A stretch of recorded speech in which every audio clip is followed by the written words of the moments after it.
Dear students, you most welcome to my YouTube channel fostering success. आशा करती हूँ आप सभी स्वस्थ एवं सुरक्षित होंगे। जैसा कि मैंने आपको पहले भी बता रखा है कि मैंने त्रिकोणमिति की एक सीरीज बनाई है।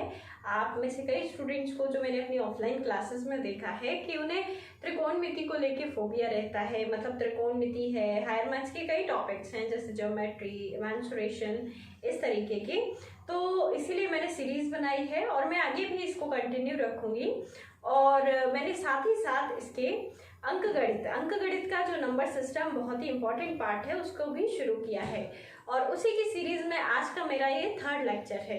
इससे पहले मैं 2 वीडियोस बना चुकी हूँ, आप उन दोनों को देखिए, जिसमें मैंने आपको नंबर ऑफ जीरोस कैसे फाइंड करना होता है ये सिखाया था और बताया था मैंने यूनिट डिजिट कैसे फाइंड करते हैं। और आज का जो अपना टॉपिक है वो है रूल्स ऑफ डिविजिबिलिटी, जिसको कहते हैं हम विभाज्यता।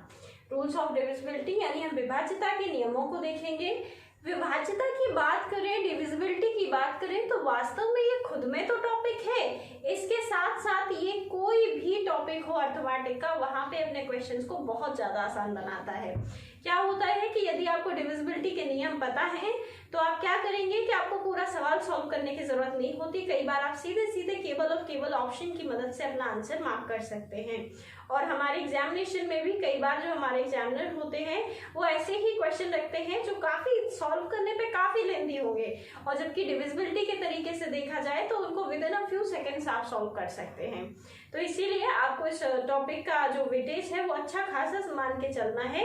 और साथ ही साथ इसके पर्टिकुलर टॉपिक से भी क्वेश्चन आते हैं, पूछा जाता है कि ये नंबर किससे डिविजिबल है, इस तरीके के पूछे जाते हैं। तो इसीलिए हम डिविजिबिलिटी के नियम को सीखेंगे और साथ ही साथ इनको इम्प्लीमेंट करना भी सीखेंगे।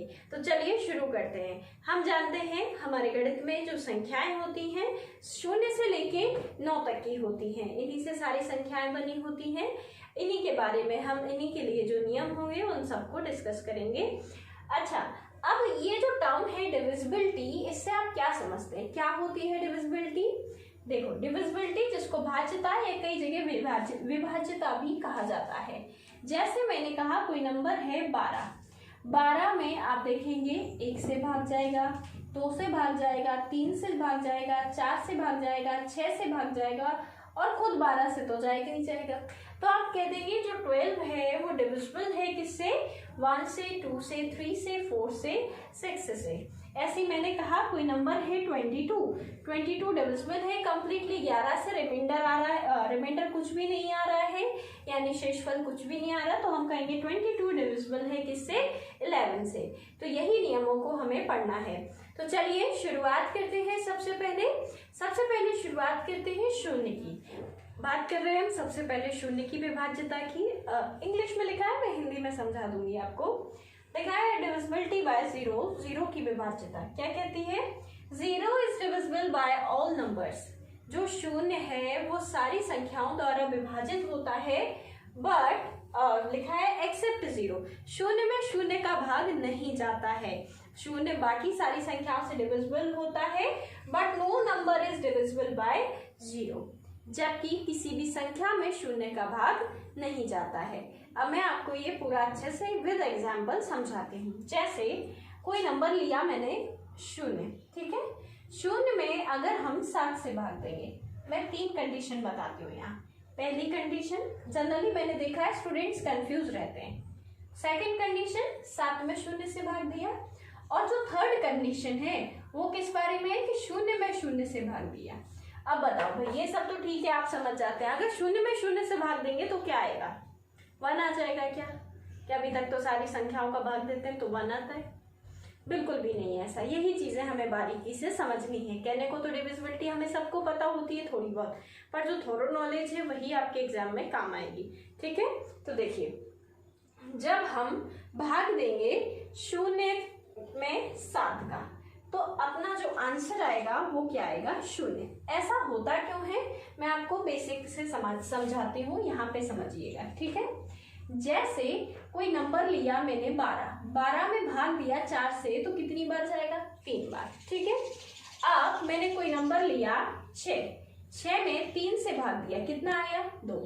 यानी कहीं ना कहीं इनके बीच में रिलेशन क्या है कि जब आप इस 4 का 3 में गुणा कराओगे तो आपको क्या मिलेगा 12, आप 2 का 3 में गुणा कराओगे तो आपको क्या मिलेगा 6। ऐसे ही मैंने कहा कि शून्य में कोई संख्या ले लो, 7 ले लो, 8 ले लो, 3 ले लो, 5 ले लो, तो शून्य में जब हम 8 से भाग देंगे तो यहाँ पे डेफिनेट सी बात है हमें शून्य मिलना चाहिए। क्यों मिलना चाहिए? क्योंकि जब हम इस 8 का शून्य में गुणा कराएंगे तभी तो हमें 0 प्राप्त होगा। तो यहाँ पे हमने ये कहा कि जब शून्य में किसी भी संख्या का भाग दिया जाएगा तो हमेशा क्या आएगा शून्य। इसीलिए मैंने कहा कि 0 is divisible bye all number, शून्य सारी संख्याओं द्वारा भाजित होता है, परंतु 0 में 0 का भाग नहीं जाता और कोई भी संख्या में 0 का भाग नहीं जाता। अब यदि हम किसी भी संख्या में 0 से भाग देंगे तो हमारा आंसर आ जाएगा क्या इनफाइनाइट। क्या आ जाएगा इनफाइनाइट, क्योंकि पता नहीं वो कौन सी संख्या होगी अनंत तक 1 2 3 4 के जिसमें क्या होगा 0 से भाग जाए 0 का भाग जाएगा 7 में। ठीक है, और जब 0 का 0 में भाग दिया जाता है तो आंसर आता है अपरिभाषित, नॉट डिफाइंड कहते हैं जिसको, नॉट डिफाइंड यानी कि अपरिभाषित। This much is clear. सीधी सी बात है, मैंने देखा है स्टूडेंट जनरली ये 0 वाले कॉन्सेप्ट में कंफ्यूज होते हैं। मैंने क्या बताया आपको कि शून्य में किसी भी संख्या से भाग देंगे क्या आएगा शून्य आएगा, किसी संख्या में शून्य से भाग देंगे तो आएगा अनंत, और जब शून्य में शून्य से भाग देंगे तो क्या आएगा नॉट डिफाइंड। तो इतना आपको अच्छे से क्लियर हो गया होगा। अब बात करते हैं 1 की। बहुत ही सिंपल सी डिविजिबिलिटी है 1 के लिए, हम में से सबको पता है। सीधे सीधे मैंने क्या लिखा, 1 is not divisible by any number, 1 में किसी भी संख्या का भाग नहीं जाता है, but all numbers are divisible by 1, जबकि सारी संख्याएं 1 द्वारा विभाजित होती हैं। भाई सीधी सी बात है कि 1 में किसी भी संख्या का भाग नहीं जाएगा और सारी संख्याएं 1 से विभाजित होंगी। ये हो गई डिविजिबिलिटी अपनी 1 की। चलिए, हमने 0 की डिविजिबिलिटी पढ़ी, 1 की डिविजिबिलिटी पढ़ी, आप इसको नोट कर लीजिए। फिर हम बात करते हैं 2 2 3 4 आगे जो नंबर्स हैं उनकी, है ना। अब बात करते हैं डिविजिबिलिटी 2 की। 2 की डिविजिबिलिटी क्या बोलती है, if last digit of a number is divisible bye 2 और 0, या तो शून्य हो या कोई भी नंबर लास्ट का जो है वो 2 से डिविजिबल हो, तो पूरी संख्या 2 से डिविजिबल होगी। जैसे एग्जाम्पल के तौर पे मैं आपको बताती हूँ कि हमने कोई नंबर ले लिया है 2 3 4 5 7 8, तो आपको सिर्फ ये देखना है 8। अगर इस 8 में 2 से भाग जा रहा है, देखो जा रहा है कि नहीं जा रहा है पूरी तरीके से, तो ये जो आप पूरा नंबर देख रहे हैं इस पूरे नंबर में 2 से भाग जाएगा।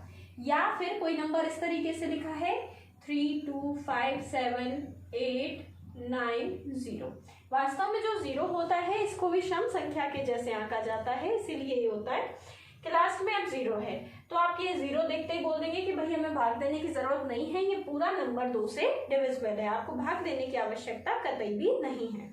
चलिए अब आगे बात करते हैं 4 की। देखिए 4 जो है वो किससे बना है 2 से। आप 4 के फैक्टर करेंगे, मैं आपको समझने के लिए बता रही हूँ ताकि आपको नियम याद रहे। 4 में जब देखेंगे तो 4 के फैक्टर्स में 2 टाइम्स 2 आता है, 2 बार 2 आया तो आप ऐसा कह सकते हैं कि भाई जो 4 है 4 की डिविजिबिलिटी भी 2 का ही पैटर्न फॉलो करेगी। कैसे?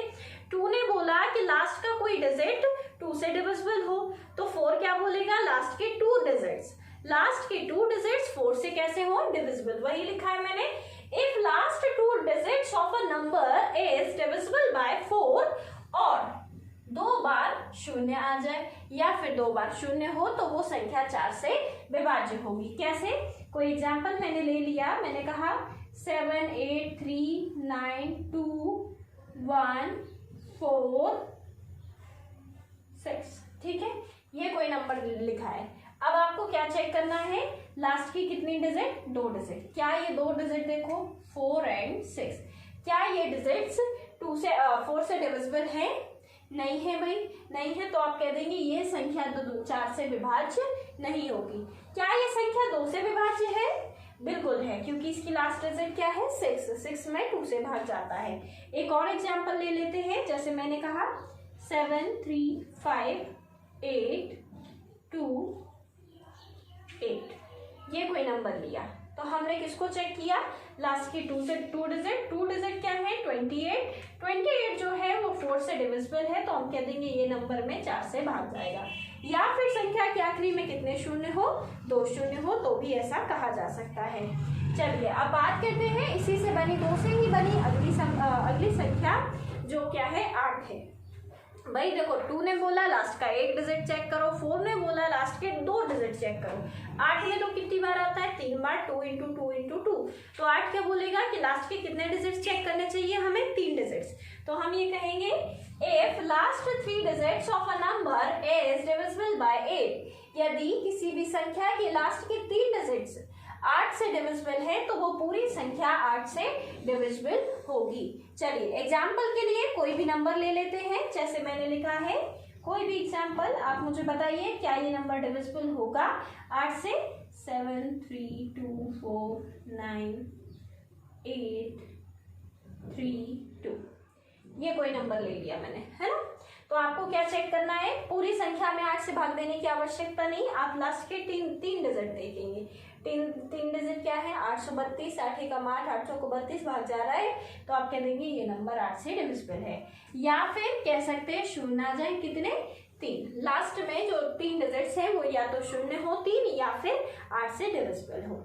ऐसे ही डिविजिबिलिटी आगे बढ़ती जाती है, जैसे 2 से बना 4, 2 से ही बना 8, 2 से ही बनेगा 16, 2 से ही बनेगा 32। तो 16 की डिविजिबिलिटी क्या बोलेगी कि लास्ट के 4 डिजिट्स चेक करने हैं, 32 में लास्ट के 5 डिजिट्स चेक करने हैं। इसी तरीके से डिविजिबिलिटी आगे चलती जाती है।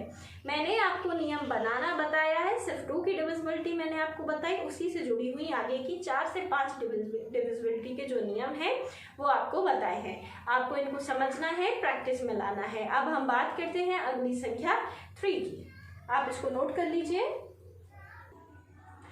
अब बात कर रहे हैं हम 3 की डिविजिबिलिटी की। 3 की डिविजिबिलिटी क्या बोलती है, all such numbers the sum of whose digits are divisible by 3, ऐसी संख्याएं जिनके अंकों का योग 3 से विभाजित है वो संख्याएं 3 से विभाजित होंगी। जैसे कोई नंबर मैंने यहाँ पे ले लिया है, मान लीजिए कोई भी नंबर इस तरीके से 2 3 4 5 6 7 9, ये नंबर ले लिया। अब आपको क्या देखना है कि क्या ये नंबर का जो सम है, सम यानी कि योग देखो इस नंबर का क्या है, देखो भाई 2 और 3, यहाँ से देखिए इस तरीके से 2 और 3 5, 5 4 9, 9 5 14, 6 20, 7 27, 27 और 9 कितना हुआ 36। तो जो 36 है वो 3 से डिविजिबल है परफेक्टली, है कि नहीं है। तो आप कह देंगे कि ये पूरा नंबर जो होगा वो 3 से डिविजिबल होगा। ठीक है, एक आध एग्जाम्पल और समझ लेते हैं हम। जैसे मैंने कहा कोई नंबर ले लिया यहाँ से 7 4 2 4, ठीक है। तो आप देखेंगे 6 4 10 2 12, 12 एंड 4 कितना हुआ 16, 16 एंड 7 23। इसका जो सम आ रहा है वो कितना आ रहा है 23। 23 जो है वो परफेक्टली डिविजिबल नहीं है 3 से, तो आप कह देंगे कि इस संख्या में 3 का भाग नहीं जाएगा। इतनी बात समझ में आई आप लोगों को। अब आते हैं, बात करते हैं 9 की। 9 जो है वो किससे बना है 3 से। जैसे हमने 2 से बनी हुई संख्याओं के बारे में पढ़ा था, अब हम 3 से बनी हुई संख्याओं के बारे में पढ़ेंगे।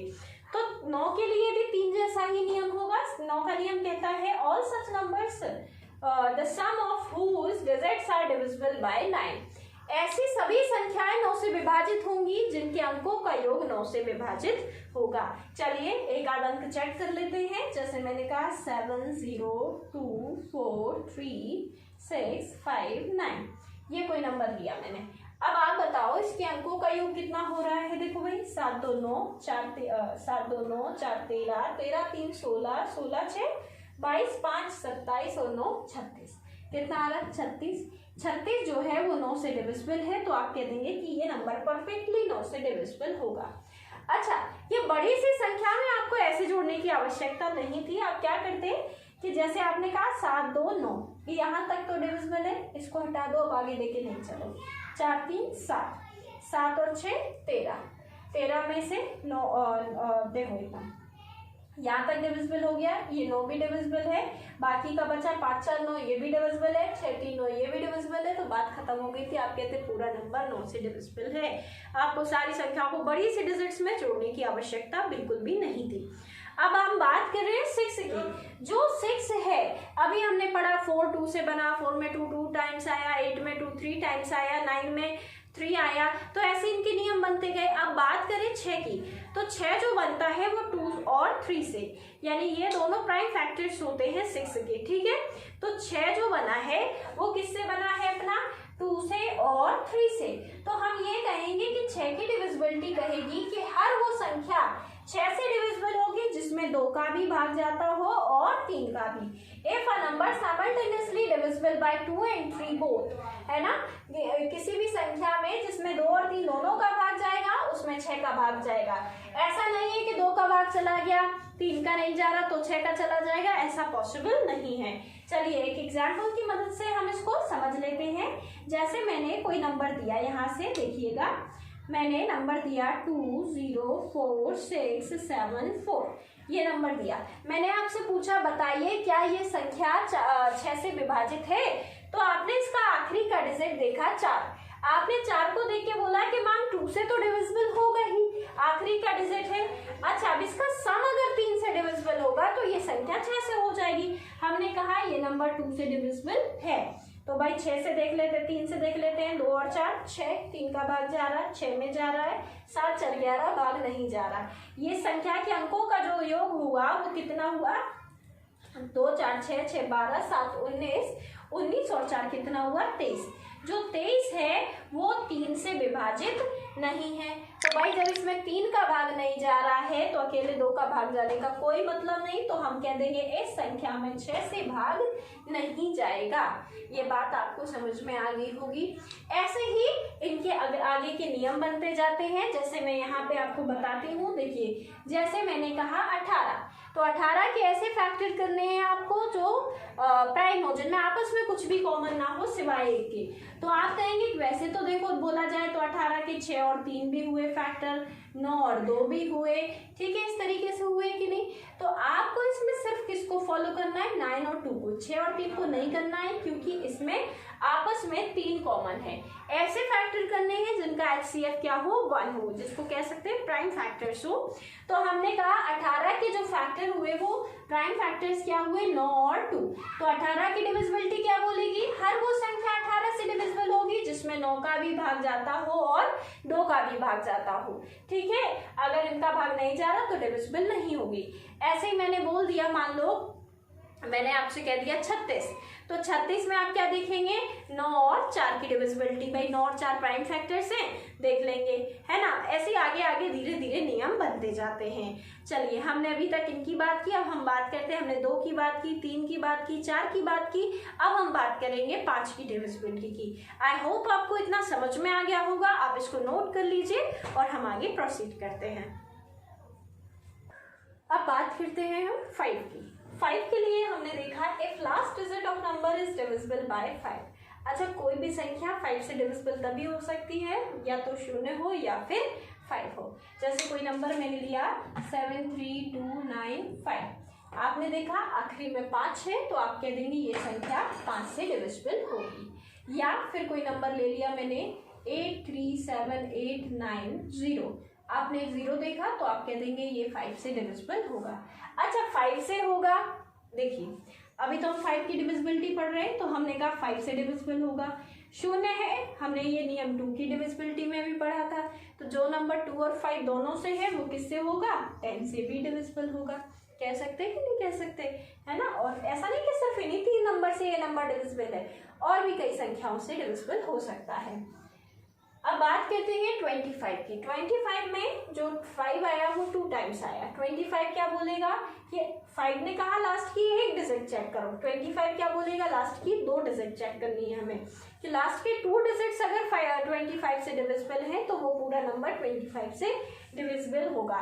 या फिर कह सकते हैं कि 2 बार क्या आ जाए, 0 आ जाए, है ना।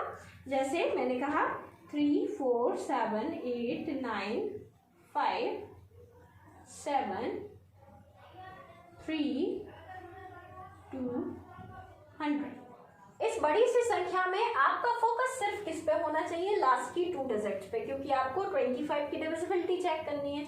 आपने कहा लास्ट की 2 डिजिट क्या है, 0 है, तो ये नंबर किससे डिविजिबल होगा, क्या किससे, 25 से। ऐसे ही कोई और नंबर ले लिया मैंने 173275, आपने कहा लास्ट में क्या है 75 जो है वो 25 से कंप्लीटली डिविजिबल है, तो ये पूरी संख्या 25 से विभाजित होगी। ठीक है, ऐसे ही 125 ने क्या कहा, लास्ट की 3 डिजिट्स जो होनी चाहिए वो किससे डिविजिबल होनी चाहिए, 125 से। जैसे कोई भी नंबर ले लिया मैंने 39257 मैंने ये नंबर ले लिया है। ठीक है, तो आप देखो लास्ट की 3 डिजिट को, 3 डिजिट क्या है 625 जो है वो क्या है 125 से डिविजिबल है, यदि है तो फिर ये संख्या पूरी तरीके से 125 से डिविजिबल होगी। यहाँ तक हमने पढ़ी 5 की डिविजिबिलिटी, और 5 to 1 2 0 1 2 3 4 5 6 यहाँ तक की डिविजिबिलिटी हमने पढ़ ली, 8 और 9 की पढ़ ली है।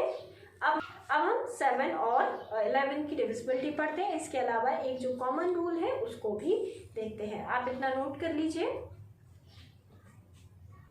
बात करते हैं 7 की डिविजिबिलिटी पर। मेरी सलाह ये रहेगी कि 7 को डिविजिबिलिटी के नियम से ना हल करते हुए आप संख्या को 7 से भाग दे देंगे तो ज़्यादा बेहतर रहेगा, क्योंकि डिविजिबिलिटी का नियम भी इसका कुछ खास नहीं है।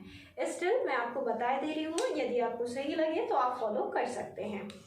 लिखा हुआ है डबल द लास्ट डिजिट, जो आखिरी अंक है उसका दोगुना कीजिए एंड सब्ट्रैक्ट इट, और इसको घटा दीजिए from the remaining leading truncated number, जो बचा हुआ नंबर है उसमें से घटा देना है। और अगर वो संख्या अपनी जो बची हुई है वो 7 से डिविजिबल है तो पूरा नंबर 7 से डिविजिबल होगा। जैसे इस एग्जाम्पल में देखा हमने, क्या देखा 3 को क्या करो दोगुना कर दो, 3 का दोगुना कर दिया तो क्या हुआ 6, 3 का दोगुना 6 हुआ। तो हमने क्या किया, जो नंबर था 2498 इसमें से 6 को माइनस कर दिया। ठीक है, इसमें से 6 को माइनस किया तो अपना क्या बचा 2942। अब आप चाहें तो यहाँ से भाग दे के देख सकते हैं, नहीं तो एक स्टेप और आगे जा सकते हैं। कैसे कि अब जो लास्ट डिजिट है वो क्या है 2, तो आप क्या करो इसका भी दोगुना कर दो और बची संख्या से घटा दो। तो आपने कहा 249, इसमें से 2 का दोगुना क्या घटाएंगे 4, तो क्या बचेगा 245, क्या बचा 245। अब आप देखो 245 जो है वो 7 से डिविजिबल है कि नहीं, 7 तिया 21 और कितना बचा 3 7 पंचे 35, ये 7 से डिविजिबल है तो ये पूरी संख्या क्या होगी 7 से डिविजिबल होगी। इतनी बात आपको समझ में आ गई होगी, इसीलिए मैं ये बोलूंगी कि आप सीधे सीधे भाग दे के देख लेंगे तो ज़्यादा बेहतर रहेगा, रादर देन इस पूरे प्रोसेस को फॉलो किए। ठीक है, अब हम बात करते हैं 11 की डिविजिबिलिटी की, आप इतना नोट कर लीजिए। 11 की विभाज्यता की बात करें तो the difference of the sum of digits in the odd places and sum of digits in the even places is 0 और multiple of 11। यानी कि सीधे और सरल शब्दों में बताया जाए तो मैं ये कहूंगी कि आपको किसी भी संख्या के सम और विषम स्थानों के अंकों के योग का अंतर देखना है। सम और विषम स्थानों के अंकों के योग का अंतर देखना है। यदि वो अंतर 0 है या 11 से विभाज्य है तो वो संख्या किससे डिविजिबल होगी 11 से। और भी अधिक सरल शब्दों में कहूँ तो मैं ये कहूँगी कि आपको एक छोड़ के एक संख्या को जोड़ के उनका डिफरेंस देखना है। जैसे ये देखिए यहाँ पे 5 के बाद किसको छोड़ा 9 को छोड़ा 3, 5 और 3 कितना हुआ, इनको जोड़ते जाना है 8, फिर ये छोड़ा 9, 8 और 6 14 और 3 छोड़ा 14 7 21। तो हमने कहा विषम स्थानों के अंकों का योग कितना आया 21। अब सम स्थानों की बात करें तो यहाँ पे देखो 9 और 9 कितना हुआ 18 और 3 कितना हुआ 21। विषम स्थानों के अंकों का योग भी 21 है, अंतर कितने का 0 का, अंतर या तो 0 हो या 11 से डिविजिबल, तो हम कह देंगे संख्या किससे डिविजिबल होगी 11 से। दी गई संख्या 11 से डिविजिबल है। अब इस दूसरे सवाल में भी हम चेक कर लेते हैं क्या कि देखो एक छोड़ के एक जोड़ना है, 6 और 1 7, 7 और 8 कितना हुआ 15। इधर देखो 0 और 4 कितना हुआ 4, 15 और 4 का अंतर कितने का 11 का। तो देखो भाई जो 11 है वो 11 से डिविजिबल है, तो हम कह देंगे ये संख्या भी 11 से डिविजिबल होगी। ठीक है, अब हम बात करने जा रहे हैं सबसे इंपॉर्टेंट रूल की, जो जनरली आपको बुक्स में भी इजीली नहीं मिलता है। तो ये जो रूल है इससे कई बार प्रीवियस ईयर में क्वेश्चंस बने हैं, आप इसको अच्छे से समझ लीजिए और आपको बिल्कुल भी सॉल्व करने की जरूरत नहीं है। अगर आप इससे भाग देके देखेंगे ऐसे सवालों में तो आप कंफ्यूज हो जाएंगे, क्योंकि 4 ऑप्शन में ये पूछा जाएगा इनमें से किस नंबर से डिविजिबल नहीं है, तो आपको बारी बारी से सारी बड़ी बड़ी संख्याओं के भाग देने पड़ेंगे। तो इससे अच्छा है कि आप अपना टाइम बर्बाद ना करें परीक्षा के समय, ये डिविजिबिलिटी का नियम याद रख लें। डिविजिबिलिटी का नियम बात कर रहे हैं किसके लिए, 3, 7, 11, 13, 21, 37 एंड 1001 के लिए। अगर कोई संख्या, पहला नियम कहता है अगर कोई संख्या लगातार 6 बार लिखी, कोई भी संख्या हो सकती है, वो हो सकता है 6 जो 6 बार लिख दिया मैंने, वो हो सकता है 7 जिसको मैंने 6 बार लिख दिया, वो हो सकता है 9 जिसको मैंने 6 बार लिख दिया। कोई भी नंबर जो लगातार 6 बार लिखा है, तो अगर वो 6 बार लिखा है तो वो डेफिनेटली 3 से 7 से 11 से 13 से 21 से 31 से एंड 1001 से डिविजिबल होगा। ठीक है, इसके अलावा अगर ये 6 से बनी है तो 6 से भी डिविजिबल हो जाएगी, 7 से बनी है तो 7 से हो जाएगी, 9 से बनी है तो 9 से भी डिविजिबल हो जाएगी। इतना आपको समझ में आ गया होगा।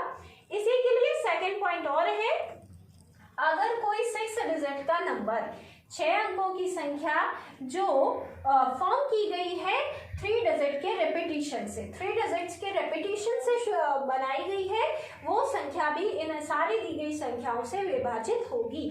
जैसे मैंने कहा 678 678, तो देखो 6 डिजिट की है, 3 को रिपीट किया गया है, तो आप कह देंगे कि ये संख्या डेफिनेटली क्या होगी, डिविजिबल होगी। ऐसे ही 256 भी डिविजिबल होगा, है ना। अच्छा, इतना आपको मैंने आज डिविजिबिलिटी के नियम बताए हैं इस सेशन में। नेक्स्ट जो हमारा वीडियो होगा उसमें हम प्रैक्टिस क्वेश्चंस को देखेंगे। आप तब तक इन जो अपना वीडियो है ये रूल्स वाला, इसको अच्छे से पढ़ लीजिएगा, अच्छे से समझ लीजिएगा। कोई भी डाउट हो तो पूछना, क्योंकि जो हमारा अगला वीडियो आने वाला है वो प्रैक्टिस वीडियो रहेगा। एक ही वीडियो को मैंने इतना बड़ा नहीं बनाया है कि आप पढ़ते पढ़ते बोर हो जाएं। आप थोड़ा थोड़ा पढ़ते चलिए, आप बहुत अच्छा पढ़ पाएंगे। ठीक है, तो आई होप आपको इतना समझ में आ गया होगा। नेक्स्ट वीडियो प्रैक्टिस सेशन पे रहेगा अपना, और इसमें कोई भी डाउट हो तो पूछिए।